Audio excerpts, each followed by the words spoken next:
So your home has been on the market for 60 days or more and it still hasn't sold. You're frustrated, you're confused. Here's the good news. There's a reason your home isn't selling, and once you understand that reason, you can fix it. My name is Nolan Reynolds, and I'm a real estate agent at Windermere Real Estate in Silverdale, Washington.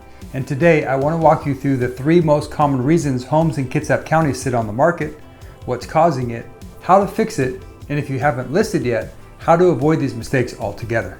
Let's start with the most common reason. Your home is overpriced. Now, I know that's not groundbreaking. You might have suspected this already, but here's what I want you to understand. Overpricing is the #1 reason homes don't sell in Kitsap County. Your home's value is determined by one thing: what similar homes in your neighborhood sold for recently. We can't take into account a home that sold 4 years ago, and we can't assume that the amount of money that you put into upgrades should increase the price by the same amount.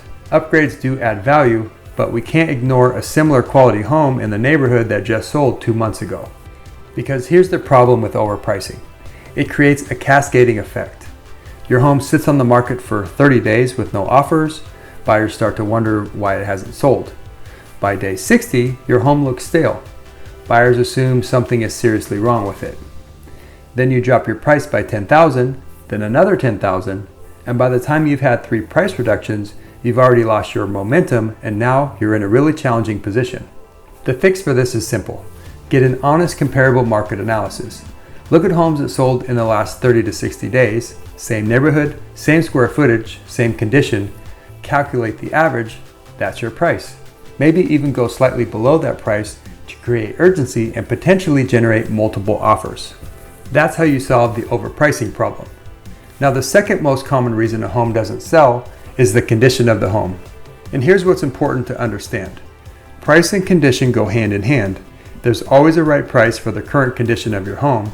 The problem is most sellers don't know whether their issue is overpricing or condition. And that's actually a really important distinction. And the third reason is poor marketing. Even though we still have strong demand here in Kitsap County, the market is not what it was 4 or 5 years ago. Back then, you could literally throw a sign in the yard and have multiple offers by the weekend. That's just not the case anymore. Today's buyers are more selective, which means that your marketing and everything else we talked about matters more than ever. First of all, with marketing, no cell phone photos. Your home needs to stand out. Second is video. Video can dramatically increase your home's online exposure. This is your chance to tell your story, show the feeling of the home, the lifestyle, and give buyers a perspective that photos can't. And the third is strategy. Just putting your home on the MLS is the most common approach, and yes, you can sell a home that way, but why stop there? For my listings, I go a step further. I build a custom property webpage, create SEO optimized marketing content, run Google ads, launch a geo-targeted social media campaign. More and more buyers today are using AI tools like ChatGPT to research homes and areas. So I also use strategies that help my listings get recognized by those type of tools. On top of that, I put together a printed marketing campaign with custom QR codes that drive buyers directly to your home's webpage.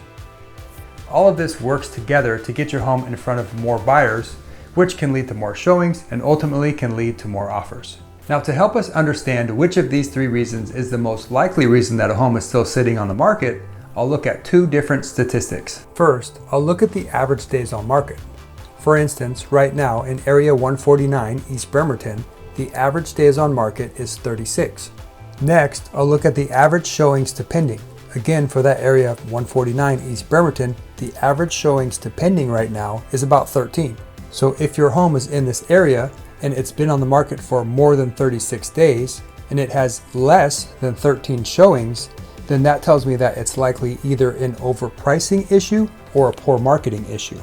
Those numbers tell us that not many buyers are coming to see the home, so either they're seeing the details of the home and the location and they're already deciding that it's overpriced and deciding not to come and see it, or the marketing was really poorly done, and when they do see it online, they think that the home is in poor condition or not up to their standard. On the other hand, if your East Bremerton home has been on the market for less than 36 days and it has more than 13 showings, then that tells me that it's likely a poor condition issue. You've attracted a lot of potential buyers because they like the price and they like the marketing, but if you don't have any offers yet, then it's likely that when those buyers are coming to the home, they're being disappointed with the quality of the home. Maybe the home is not as move-in ready as they thought it was when they saw it online. So let's talk about how to fix condition problems. First is the cleanliness factor. If you're still living in your home, this is critical, and I need to be honest with you, your home needs to be exceptionally clean, like hotel clean. I'll be the first one to tell you that my home is not always clean, that's real life, but if you have your home on the market for buyers to come and see, you have to make it as inviting as possible. Here's what can kill showings: clothes and shoes scattered around, a food smell or cooking odors, dishes in the sink, cluttered countertops, toys or personal items everywhere. Buyers are making an emotional decision when they walk into the home. If the first thing that they smell is last night's dinner, or the first thing they see is a closet overflowing with jackets, it's hard for them to imagine themselves living there. So here's the best practice. Get everything out of the house that you can. Put it in storage or organize it neatly in the garage. Live in the home as sparingly as possible. Now, I know this is tough because it's your home and you live there, but this one change, making your home spotlessly clean and decluttered, can dramatically increase your showings and your offers. Then there are cosmetic things that can be fixed. Walls needing painting, damaged cabinets, stained or worn flooring, DIY projects that didn't go so well. This is where a real estate agent can help you figure out what's worth fixing and what's not. Some cosmetic issues are cheap fixes that dramatically improve showings. Fresh paint, for example. Other cosmetic issues are expensive and might not return your investment. This is where honest feedback matters. Your agent should tell you which things to address, which things to leave alone, whether pricing lower makes more sense than fixing. And then there are condition issues that are honestly out of your control. Maybe you live on a really busy street with a lot of road noise. Maybe you've got an interesting neighbor situation. Maybe you're near a commercial area or railroad tracks. You can't change those things, and that's okay. Your best option is to price accordingly. Now, if you're watching this and you haven't listed your home yet, here's what to do to avoid this situation altogether. First, get a comparative market analysis done before you list. Don't guess, don't ask your friends what they think your home is worth. Get actual data from the past 30 to 60 days of homes that sold in your neighborhood. Second, do an honest condition assessment. Walk through your home like you're a buyer seeing it for the first time. What's the first thing that you notice? Are there cosmetic fixes that would make a difference? Is the home clean? Can you declutter it? And third, price accordingly from day one.